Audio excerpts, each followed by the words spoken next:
How you doing, No Mask? Good to see you, mate. As always.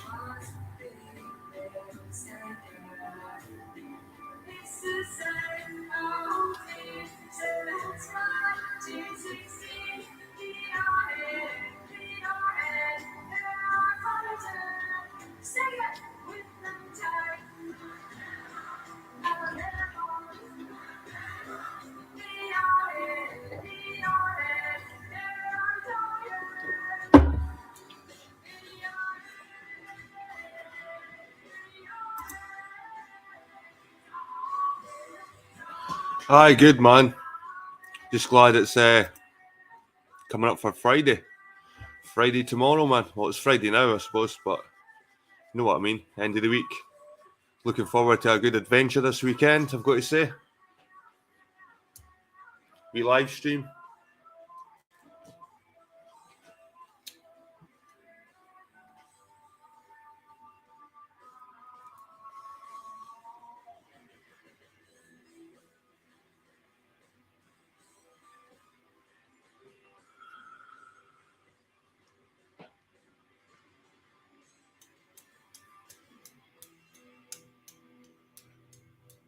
Just looking forward to us lying, mate, to be honest with you. Getting up at 7 every morning.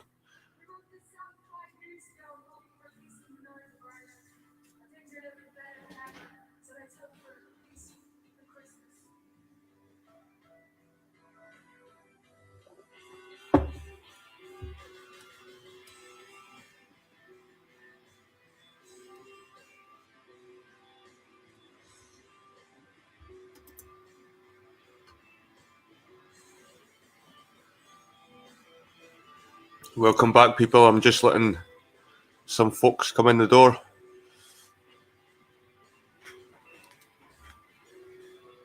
And we'll get on with the book once the cranberries finish.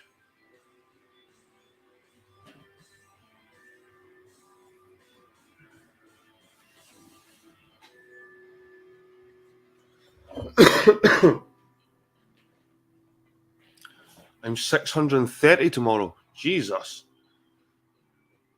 Should be wrapped up by 1. I'm 6:30. Oh, jeez. Early doors. Right. Okay, people.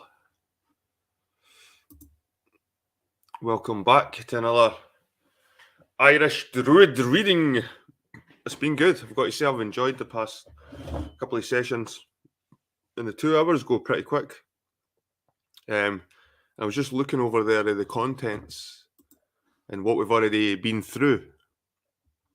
And you can see here we've read the preface and they've went through part 1, the Irish Druids. Who were the Druids? Welsh or British Druidism, the Light of Britannia, Druids' dress, Irish Druidism, the Numidians, Druidices, the Synod of Drumkeet, Druidical adornment, Sencus More, Druid houses, Brehon law, Irish literature, St. Patrick and the Druids, Scoto-Irish Druids.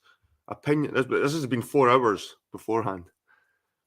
Opinions on Irish Druids. That's where we picked up yesterday. And we read about the Irish bards, the Ossianic literature, the Isle of Man Druidism, the French Druidism, the German Druidism, Druidical magic, soothsaying, which is like future telling, like palm reading, magical transformation, magical branch, fair of Carman, spiritualism, Druid's council, grain, the fate of the son of Usnak, the Book of Leinster, banquet of Dun, Na and Ged, the sacred cow, neo-Druidism, and druidical belief. So that's where we've got to, people. And what we've got next, coming up, we've got druidical mysticism. This will be the first chapter we start on tonight, guys. That'll be followed up by part 2, early religions of the Irish. So this is a whole different section of the book now. So we've got early religions of the Irish, Irish superstitions, brash stones, standing stones, clocha breca, drinking blood. That might be interesting. The evil eye, raising the wind, dreams, miracles, transformations into animals, witchcraft, incantations, shelling a gigs, heathen festivals, keening, spirits, fukas, the leprechaun, the morrigan, the banshee, fairies, the sig, ghosts, Irish magic, and Tuatha Dé Dananns.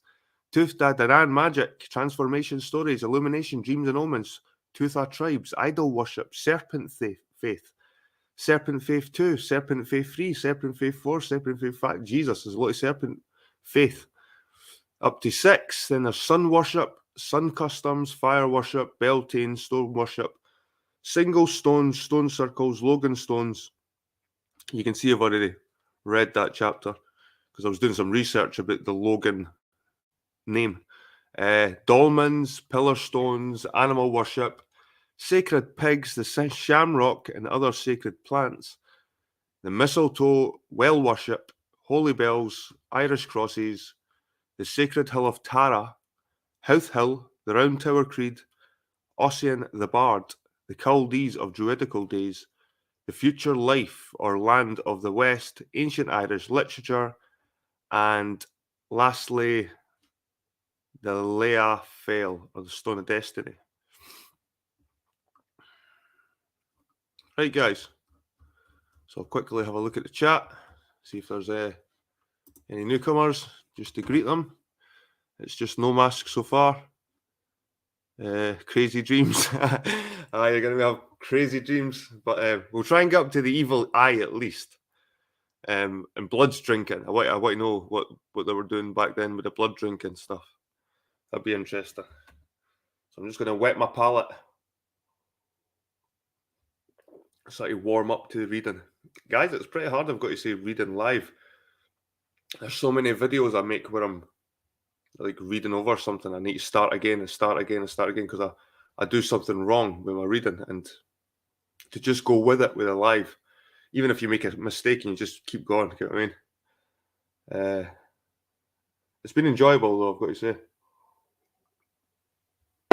Right, without further ado, let's get back onto this. Where were we? Right, we are on Druidical mysticism.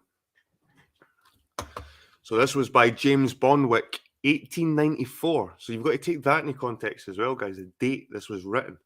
And before any of the wars, again, probably before a lot of these troubles in Ireland. Again, obviously there's been trouble in Ireland for a long time, but these later ones that we've seen in the 80s and 90s, these modern troubles. Anyway, 1894. So it was funny because earlier in the book, they were comparing like ancient savage Britons to like the contemporary Chinese at the time when that book was getting written. It was like, anyway, right. This is Druidical mysticism. However orthodox the Irish of the present day may be esteemed, there must have been a fair amount of mysticism in the past amongst so imaginative a race. Perhaps this quality brought them into some disrepute with the Church, down to the time when the Pope gave their country to the Norman King of England in order to bring the people into more consistent faith. Even St. Bernard, in his Life of Malachy, referred to the Irish as pagans while calling themselves Christians. The Pope gave their country to the Norman King of England. And what right does the Pope have to give Ireland to the Norman King? You know what I mean? John Scotus Erigena has learned Irishman of the 9th century was certainly mystical in his views. He spoke of God as the essence of all things, of the divine dark and supreme nothing, of creation being only an internal self-unfolding of the divine nature, of all things resolved or self-drawn to God, of time and space, of modes of conception of the present state, etc. Gould's History of Freemasonry refers to the connection between the Druids and Freemasons. The papal bull of 1751 against the latter might have been applied to the former. The strict bond of secrecy, the oath to keep secret, at variance with civil and canon law, of ill repute amongst wise and good men. Clement XII was followed in his condemnation of Freemasons by Benedict XIV. The Zohar of the Kabbalah taught that the narrative of the doctrine was its cloak, the simple look only at the garment. Clement of Alexandria wrote, "The mysteries of the faith are not to be divulged to all. It is requisite to hide in a mystery the wisdom spoke." Even Augustine admitted that what is now called the Christian religion really was known to the ancients. Druidism may, therefore, have had its secrets. It is well to recollect, as Professor Rees points out, that what may seem to be one generation of men a mere matter of mythology is frequently found to have belonged to the serious theology of a previous one, and that early man is not beneath contempt, especially when he proves to have had within him the markings of a great race, with its highest notions of duty and right. No one can deny that Wales, somehow or other, at a certain period, assuredly long after the establishment of Christianity in these islands, and suspected by many from philological investigations to have been about the 12th century, received a flood of mystical learning, conveyed in Welsh triads of great beauty but great obscurity. This mystical learning, conveyed in a Christian guise, is asserted to be a restatement and refined symbolism of those ancient creeds and associated with ideas drawn from megalithic monuments as cromlechs and circles. The Irish literature of the same period in the Middle Ages, though less tinctured than the Welsh with medieval mysticism, is not without a trace of it. England, judging from the sudden admixture of religious symbols previously unknown in the churches of that same era, was likewise affected. French literature shares the same suspicion, Brittany in particular, and especially in connection with the myths of Arthur and the quest of the Holy Grail. Maurien is right in placing the French development of pagan mysticism alongside that of his Welsh. The early lives of St. Patrick contain many foolish stories of Druids, of raising the dead and striking dead the opponents of the saint, have no reference to this Oriental mysticism, but the latter appears in later lives of the Irish and Welsh saints. Whence came this occultism into the church? The introduction of it may be largely attributed to the Templars. They were accused of magic and lost everything thereby. As students, not less than fighting monks, they learned much of Oriental mysticism and may have been a prominent means of introducing ancient heresies into Britain and France. Their destruction from the Orthodox point of view was justified. No one can look at that symbol in the roof of London Temple Church and on English church banners elsewhere without recognising the heathenism so conspicuous in Welsh Druidism.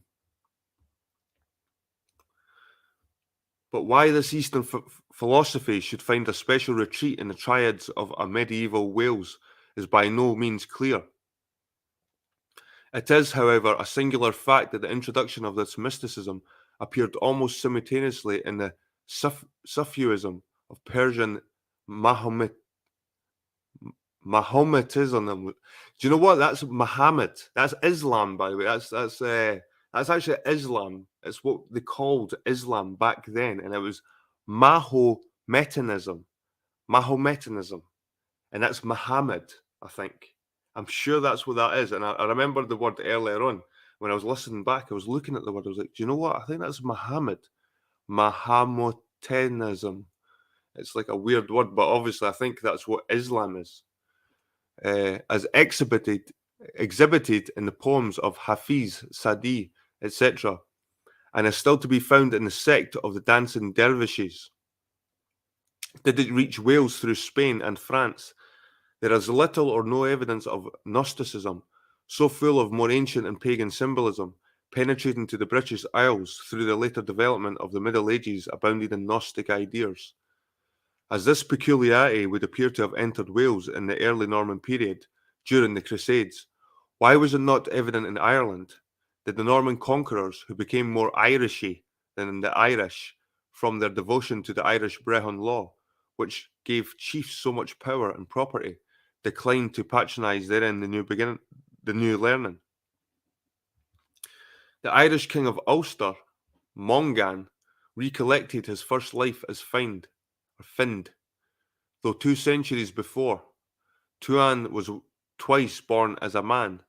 The idea, says Jubainville, that the soul could in this world reclothe successfully several different physical forms was a natural consequence of a Celtic doctrine well known in antiquity. This doctrine is that the deceased who have left in the tomb their body deprived of life find in exchange a living body in the mysterious country which they go to inhabit, under the bewitching sceptre of the powerful king of the dead. That there has been an esoteric learning in the past which has come down to us in the form of Christian and Masonic symbolism is now by many accepted as truth. The mason's tool must have been once used, though now merely badges of the worthy craft. We may, therefore, be excused citing a remarkable letter reproduced in Melville's costly work, Veritas, professedly dealing with the esoteric laws of the Medes and Persians, which cannot alter. The letter is signed by Mr. Henry Melville and by Mr. Frederick Tennyson, brother of the late Lord Tennyson, and is addressed as follows. To the most worshipful, the Grand Master of Ireland, His Grace the Duke of Leinster, the petition of the undersigned humbly sheweth, that we, Master Masons, are in possession of the knowledge of the lost secrets of Masonry. We can prove that the mysteries were Masonic, inasmuch by the usage of the symbols now unwittingly worn by companions and masters, celestial laws are framed in accordance with sacred writings, and by these laws are obtained the true interpretation of the lost mysteries.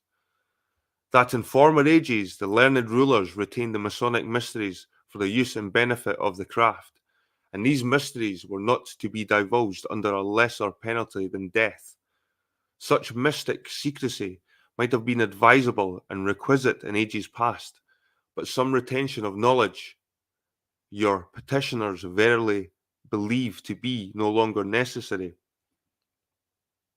As the advancement of truth is now the policy of the civilized world, more especially so of the British nation, your petitioners therefore humbly pray, most worshipful sir, that you will be pleased to order a commission of learned and intelligent brethren to be appointed to inquire and decide, first, whether the knowledge we profess was in former times considered Masonic; second, whether the lost mysteries were, and consequently still are, celestial truths; and third, whether truth should be published to mankind under the sanction of the Grand Lodge, provided always that these lost truths interfere not with the mysteries and ritual of modern masonry. And lastly, whether under all considerations the Grand Lodge of Ireland will assist fraternally the dissemination of the recovered truths, which will enlighten the most enlightened chiefs of this present generation. Signed, Henry Melville, Frederick Tennyson. We were acquainted with Mr. Melville in Tasmania some 50 years ago, when he had been long engaged in investigation of ancient learning, and had even then come to the conclusion that heathen mythology was but a disguise concealing scientific truths. Occultism in these modern days, as in Madame Blavatsky's Theosophy, or Maurian Light of Britannia, attempts to explain, even to the vulgar many, the secret mysteries supposed to have been cherished by the Irish Druids. That was an interesting chapter. Take a wee swig of my coffee, the mouth's getting a bit dry. Right. Oh shit, what was that? Right. Early religions of the Irish. How you doing, Epic? Nice to see you. Ulick McGee, Epic, no mask. Sees you're all having a good time. Nice one. I'll just get on with the book. Right, anyway, where was I? One of the most philosophical statements from Max Muller is to this effect: whatever we know of early religion, we always see that it presupposes vast periods of an earlier development. This is exhibited in the history of all peoples that have progressed in civilization, though we may have to travel far back on the track of history to notice transformations of thought or belief. When the late Dr. Birch told us that a pyramid several hundreds of years older than the Great Pyramid contained the name of Osiris, we knew that at least the Siren part of the Egyptian mythology was honoured some 6,000 or 7,000 years ago. What the earlier development of religion there was, or how the conception of a dying and rising Osiris arose at so remote a period, may well excite our wonder. Professor Jebb writes, there was a time when they, early man, began to speak of the natural powers as persons, and yet had not forgotten that they were really natural powers and that the persons' names were merely signs. Yet this goes on the assumption that religion, or rather dogmas thereof, sprang from reflections upon natural phenomena. In this way, the French author of Sirius satisfied himself, particularly on philological grounds. Philological grounds that the idea of God sprang from an association with thunder and the barking of a dog. We are assured by Max Muller that religion is a word that has changed from century to century, and that the word rose to the surface thousands of years ago. taking religion to imply an inward feeling of reverence towards the unseen and a desire to act in obedience to the inward law of right. Religion has existed as long as humanity itself. What is commonly assumed by the word religion by writers in general is dogma or belief. The importance of this subject was well put forth by the great Sanskrit scholar in the phrase, "The real history of man is the history of religion." This conviction lends interest and weight to any investigations into the ancient religion of Ireland, though Plowden held that few histories are so charged with fables as the Annals of Ireland. It was Herder who finally said, "Our earth owes the seeds of all higher culture to a religious tradition, whether literally or oral." In proportion as the so-called supernatural gained an ascendancy, so was man really advancing from the materialism and brutishness of savagedom. Lecky notes the disposition of man in certain stages of society towards the miraculous, but was Buckle quite correct in maintaining that all nature conspired to increase the authority of the imaginative faculties and weaken the authority of the reasoning ones? It is not to be forgotten in our inquiry that as faiths arose in the East, science has exerted its force in the West. Fetishism can hardly be regarded as the origin of religion, as to those writers who see in the former the deification of natural objects, Max Muller remarks. They might as well speak of primitive men mummifying their dead bodies before they had wax to embalm them with. Myth has been styled the basis of religion, not less than of history, but how was it begotten? Butler in English, Irish, and Scottish churches writes, "To separate the fabulous from the probable and the probable from the true will require no ordinary share of penetration and preserving industry. We have certainly to remember, as one has said, that mythic history, mythic theology, mythic science are alike records not of facts but beliefs." Andrew Lang properly calls our attention to language as embodying thought, being so liable to misconception and misinterpretation. Names connected with myths have been so variously read and explained by scholars that outsiders may well be puzzled. How rapidly a myth grows and is greedily accepted because of the wish it may be true is exemplified in the pretty story immortalized by music of Jessie of Lucknow, who, in the siege, heard her deliverers in the remote distance playing "The Campbells Are Coming." There never was, however, a Jessie Brown there at that time, and as one adds, Jessie has herself been sent to join William Tell and the other dethroned gods and goddesses. In the Hibbert Lectures, Professor Rees observes, "The Greek myth, which distresses the thoughtful and pious minds, like that of Socrates, was a survival, like the other scandalous tales about gods from the time when ancestors of the Greeks were savages. May it not rather have been derived from Homer through the trading Phoenicians, from the older mythologies of India and Egypt, with altered names and scenes to suit the poet's day and clime? It would scarcely do to say with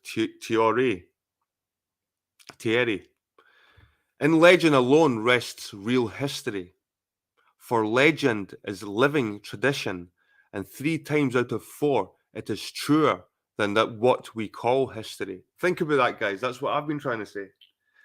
That within the myths, there's so much truth there. You just have to sieve it. But like you just said there, it's in legend alone rests real history. For legend is living tradition, and 3 times out of 4 it is truer than what we call history. According to Freud, legends grew as nursery tales grow now. There is reason to believe that religious theogonies and heroic tales of every nation that has left a record of itself are but practical accounts of the first impressions produced upon mankind by the phenomena of day and night, morning and evening, winter and summer. Such may be a partial explanation, but it may be also assumed that they were placed on record by the scientific holders of esoteric wisdom as problems or studies for elucidation by disciples.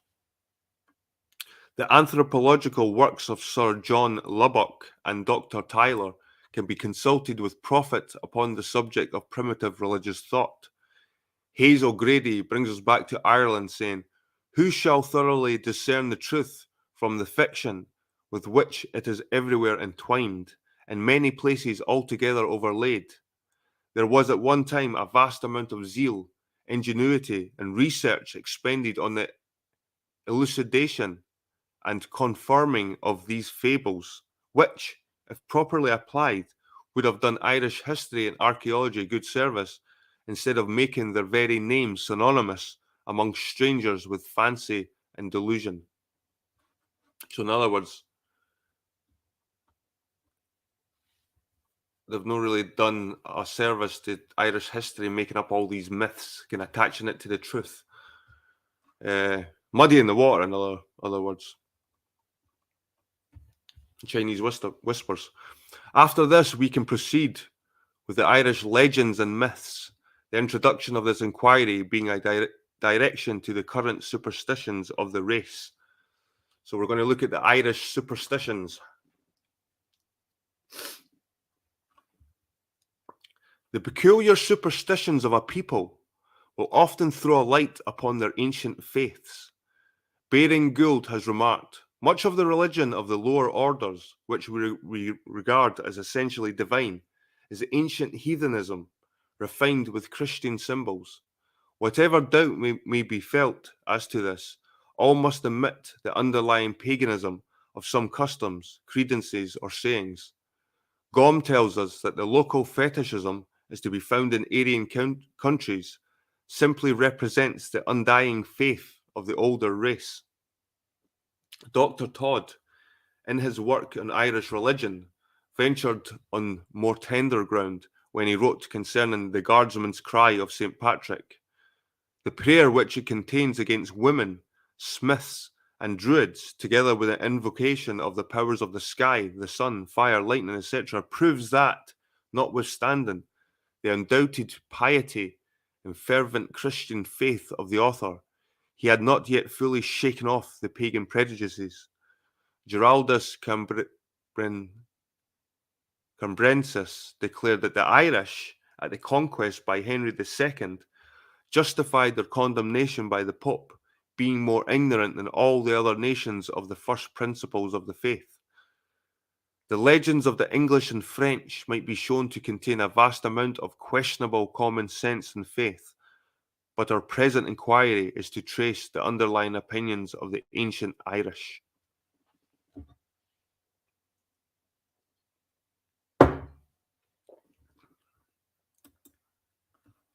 So we're on to brash stones, guys, which I've never heard of. I've never heard of brash stones.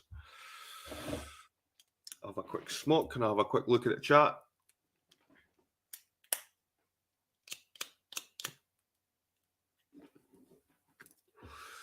Excuse my reading if it's not up to scratch like last night. I was probably better to read, or the night before. I was probably better. Some nights I'm better at reading than others because some nights I'm more tired or less tired than others. So I can sort of hear it myself that I'm not reading as good as I did last night. Anyway, I'll have a wee look at the chat. So has anyone seen pics of the River Nile sculpture in the Vatican Museum? I think that looks odd to me. It's like classical Greek with a sphinx stuck on the end. We've got a lot of stuff like that in Edinburgh, like stuff with sphinxes and Egyptian influence. Right. I am the chat, says No Mask. Anyway, brash stones. Leaving outside the so-called Druidical megalithic monuments, about the origin of which in circles, pillars, etc., we know little or nothing beyond speculation, and which are scattered almost all over the globe, we notice in the Irish certain notions and practices connecting the stones that reflect the manners of former times. The stone of Camcoy, near Tipperary, produces blindness on those who gazed on it. Stones of speculation, Liath, Maceath, used to draw fire, were much revered. One object in the Irish Museum of brass cased in silver, 6 inches by 4, has a precious crystal in the centre, set around with coloured stones. The footprints of the angel Victor were to be seen on a stone in the Down County as the celestial being alighted to deliver this message from on high to St. Patrick. In the Glimpses of Erin by S. and Alice Milligan, an interesting notice occurs of the brash or bullion stones in Cork. Though there is a specimen at the 7 churches of Glendalough, the upper surface of this monument, says they, is intended with 4 deep basin-shaped hollows. 2 of them, the smallest, are quite close to each other at one edge. The other 2 of larger size are at the opposite edge. The devotee placed his or her knees in the smaller hollows, and, repeating a certain number of prayers, dropped an offering of some minute article into the larger. This operation, with certain rounds and washings at the well, was deemed a specific for rheumatic pains and other ailments. It is added of the brash superstition, this is a pagan cultus which all the power of Christianity, the personal influence of the cleric, and national education have not been able to obliterate. A respectable farmer declared that he was not above saying a prayer at the blessed stone when he came that way. The water found in hollows of bullion stones was held good for bad eyes. And I've heard about that, like special springs that cure blindness. Like this is water connected with paganism. And the ancient pagans did worship water. And they found a lot of value in water. Standing stone, that was a quick chapter. Oh God, this is an even quicker chapter. Standing stones. Upright standing stones, or dalans, the same authorities assure us, are reverenced as in idolatrous India. Mr. Milligan says, the Innismurray women kneel before these stones and pray that they might be delivered from the perils of childbirth.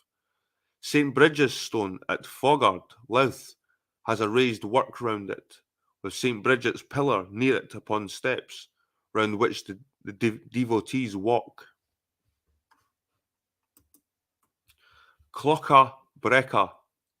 The Clocha Breca, or speckled stones of Innismurray, Sligo, are thus described by Dr. O'Donovan.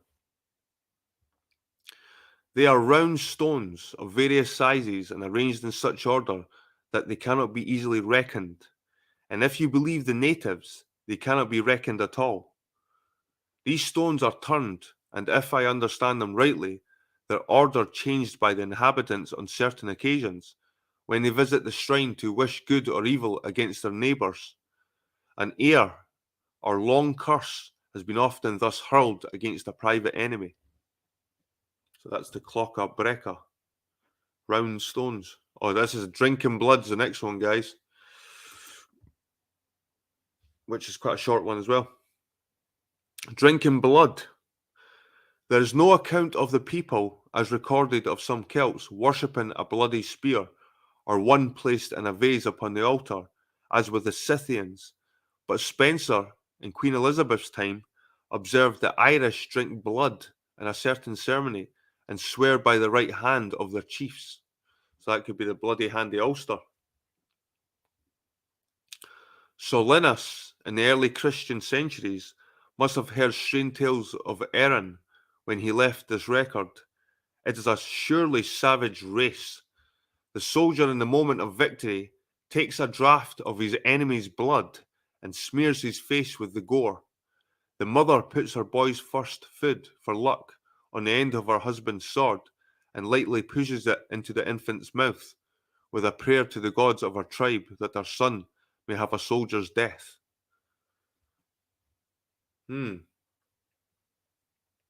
So drinking their enemy's blood. But how do they know that, eh? Solinus. The evil eye. This is a really short chapter. The evil eye was an object of dread, and penalties concerning it are conspicuous in the old Brehon laws. The Sul Balors, or Balor eye, relates to one Balor who was able to, by an eye, to strike a foe dead. Love potions, on the contrary, are referred to in many ancient songs. Persons were put under vows to do or not to do a thing. They were said to be under Gesa. This was often imposed with a certain spells or charms. So there wasn't much. The Balor eye. Penalty considered conspicuous in old Brehon laws. The Sul Balors, or Balor eye, relates to one Balor who was able by eye to strike a foe dead.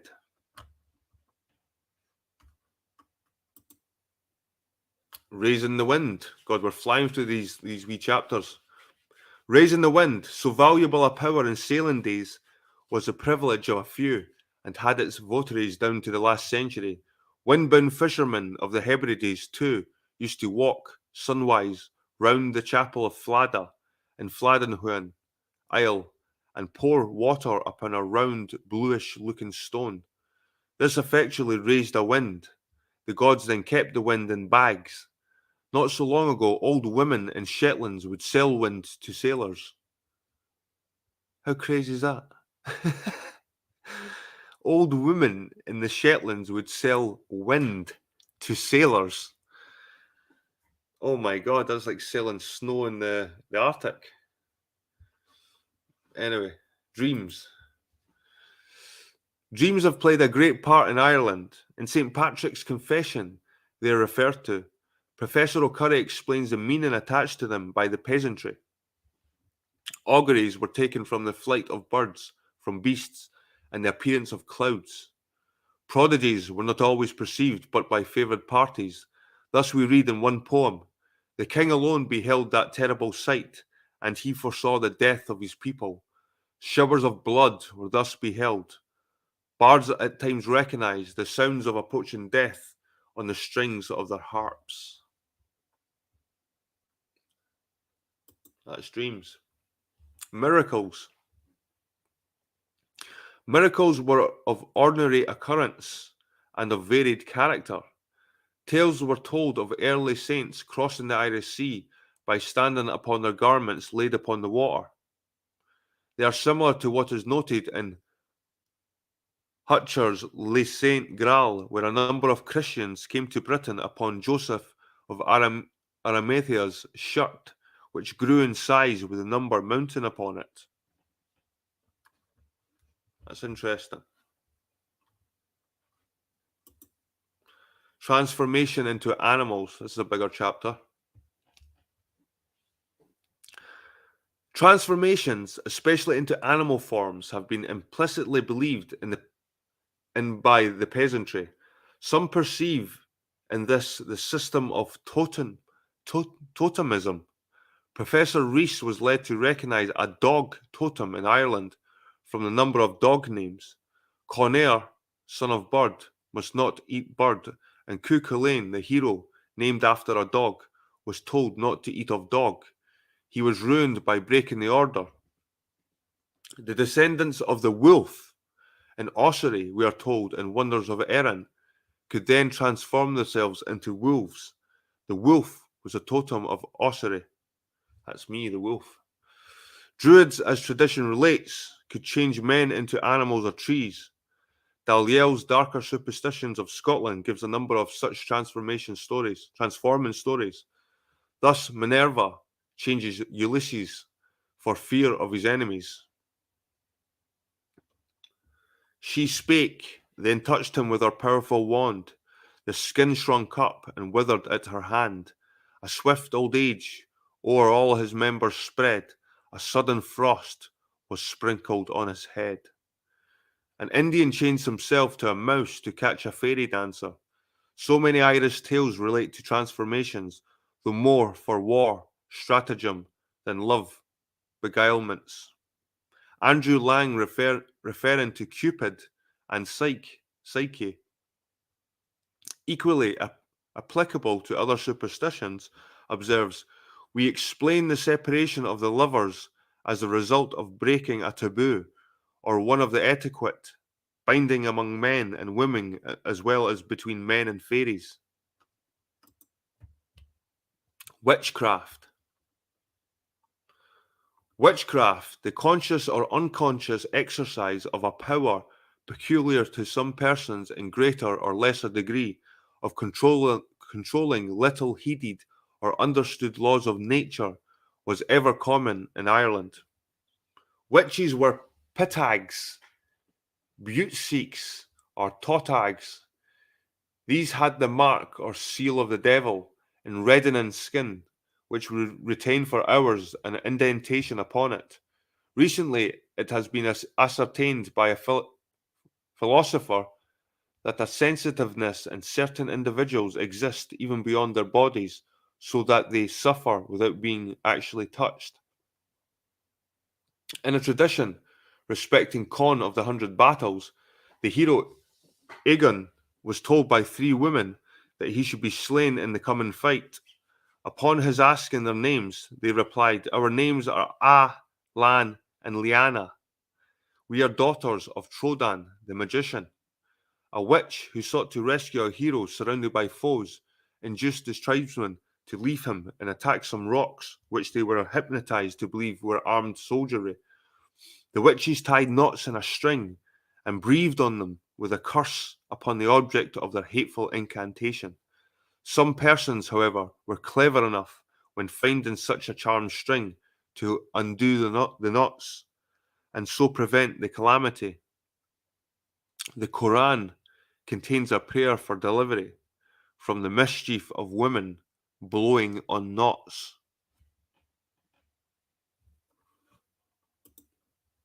Incantations were common in Ireland.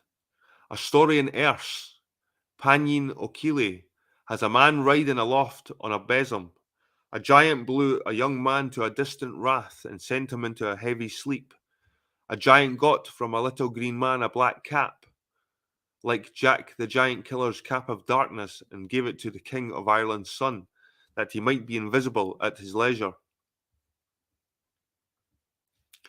Other superstitious traditions, more or less hypnotic, may be mentioned. A thimble was given by a fairy to a young man to serve as a boat. A large white cat declared herself a woman 300 years old. Riding on a fairy horses, carrying off princesses through the air, using swords that give light, sending weasels to bring money, turning into flying beetles, forcing into magic sleep, and even restoring youth were some of the wonders. A black dog was said to be a hag's father. Adepts could turn into vultures, swans, wolves, etc. But according to Hyde folklore, witches could be released by masses. A hag or witch was a gwrac in Celtic Welsh. A gwrac. Sir George Grey, in his New Zealand narratives, has several instances of enchantment, like those of Irish times. One old woman, by her spells, held a boat so that it could not be launched. Again, early in the morning, Kua performed incantations by which he kept all the people in the cave in a profound sleep. A sorcerer baked food in an enchanted oven to kill a party. Of another, he smote his hands on the threshold of the house, and every soul in it was dead. This was an Irish charm for the toothache.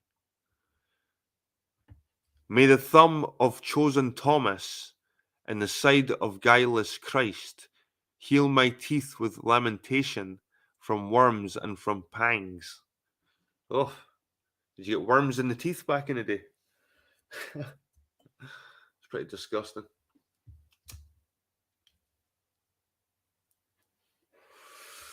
So Sheila Nagigs. Sheila Nagigs. Or Sheila Nagigs.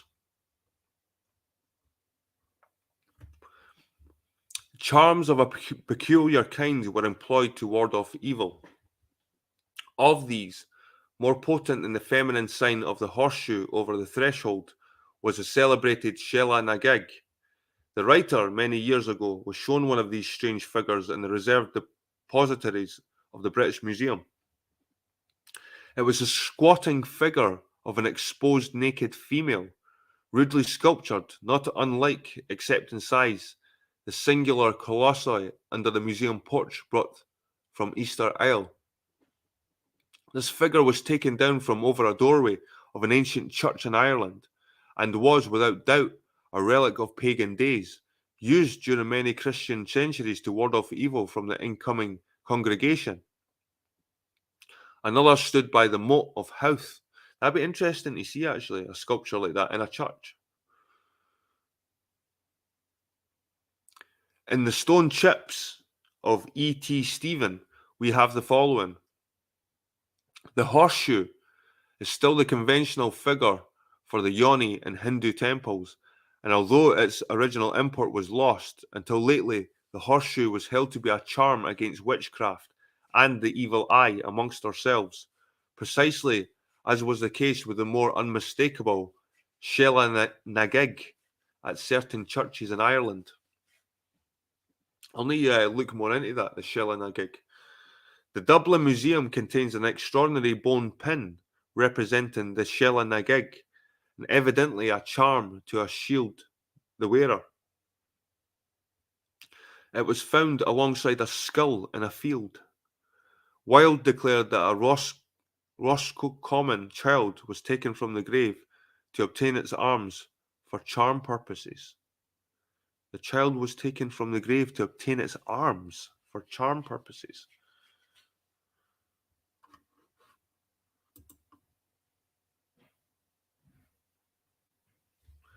Popular holidays are still associated with the ideas of foreign heathen festivals.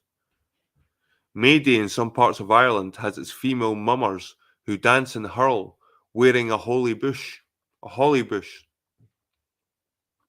A masked clown carries a pail of water with a mop for spreading its contents abroad. Boys then sing in carols, as in France. In the southeast of Ireland, a girl is chosen as May Queen.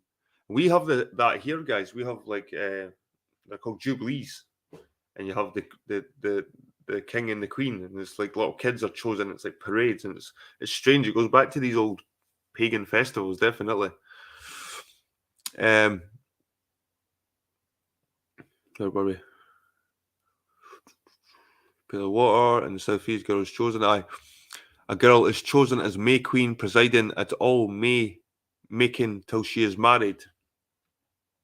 May Eve, having its dangers from fairies, etc., is spent in making cattle safe from the milk-thieving little people by causing the cows to leap over fires. Dairymaids prudently drive their cows along with the mystical rowan stick.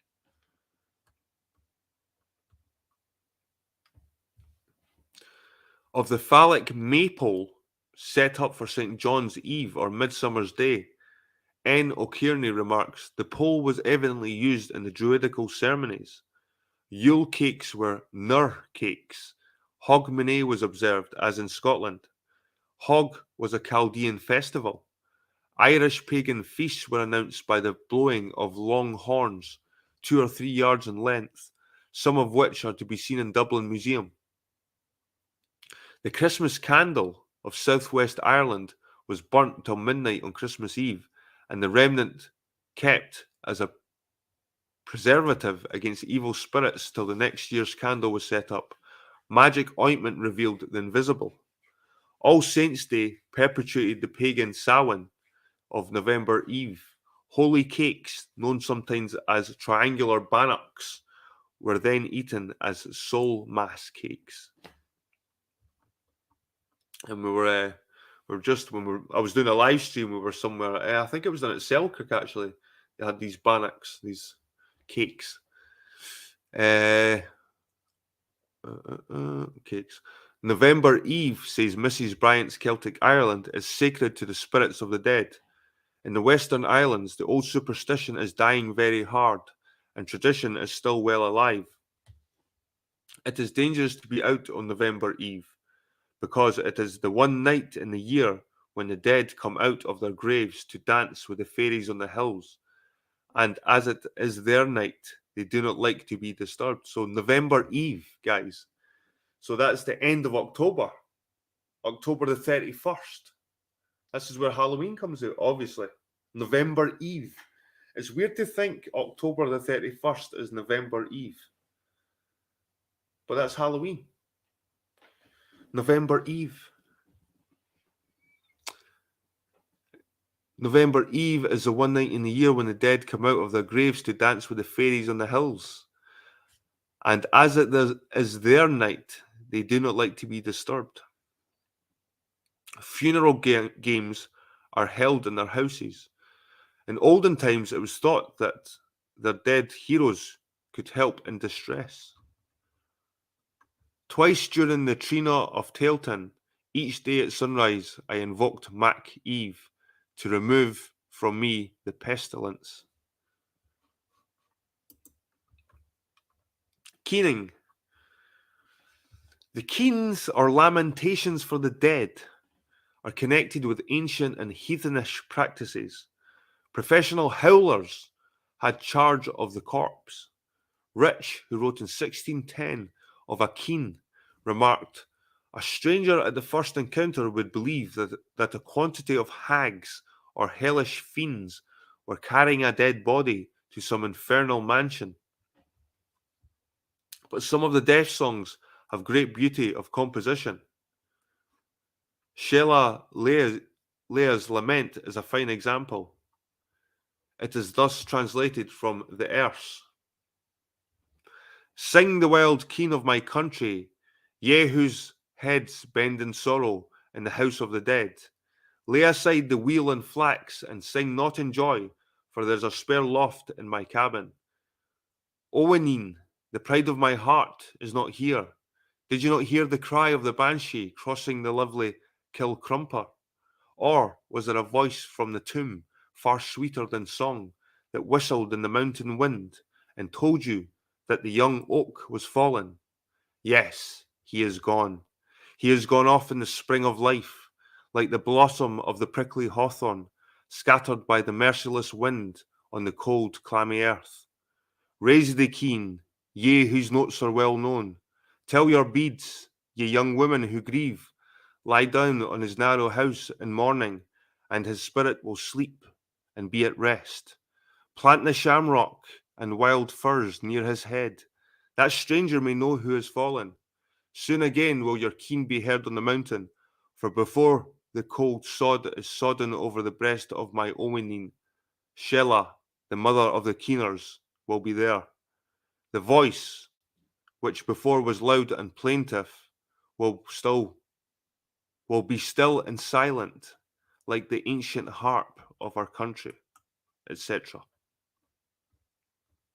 Another exclaimed, "My sunshine you were, I loved you better than the sun itself, and when I see the sun going down in the west, I think of my boy, and my black night of sorrow, like the rising sun, he had a red glow on his cheek, he was as bright as the sun at midday, but a dark storm came on, and my sunshine was lost to me forever."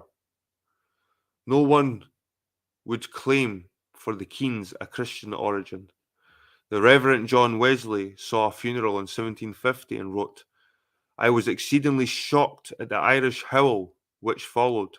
It was not a song, but a dismal and articulate yell, set up at the grave by 4 shrill-voiced women who were hired for the purpose, but I saw not one that shed a tear, for that it seems that it was not in the bargain." So in other words, what this guy's witnessing is women standing around a funeral grave or something like that and screaming, howling, but not crying, howling. It kind of reminds me of the Middle East. When you see the Middle East, when they make that noise, they make this noise. Mrs. Harrington in 1818 had this account of a professional keener, a descendant of pagan performers. Before she began to repeat, she usually mumbled for a short time, with her eyes closed, rocking her body backwards and forwards, as if keeping time to the measure of the verse. She then commenced in a kind of a whining recitative. But as she proceeded, and as the composition required it, her voice assumed a variety of deep and fine tones. Her eyes continued shut while repeating, with some variations it may be, the ancient poem. So these women were called keeners. They would attend your funeral and howl. And it goes back to the pagan times. It is said of Curran that he derived his earliest ideas of eloquence from the hired mourners' lamentations over the dead. So hired mourners' lamentations over the dead. Dryden refers to this ancient practice. The women mix their cries, and clamour fills the fields. The warlike wakes continued all night, and funeral games were played at new returning light. Right, guys, I'm going to end this one here on the hour mark. I'm going to go make myself a coffee because my mouth's getting dry. Take a wee 5-minute rest because I'm pretty tired, but I do want to get on with this. So I'm going to end this stream here, guys, and the next one is Spirits, the next chapter. So give me 20 minutes. I'll be back in about like 20 minutes to read the rest of it. I'll have a quick look in the chat. No Mask, Hewlett McGee, and Epic. Thanks for hanging about, guys. I'm just going to end it here, make a coffee, and probably come back for another smash it. I could maybe even finish this book tonight because the chapters are quite small. Didn't expect some of them to be so small. Anyway, guys, cheers. I'll see you in the next reading.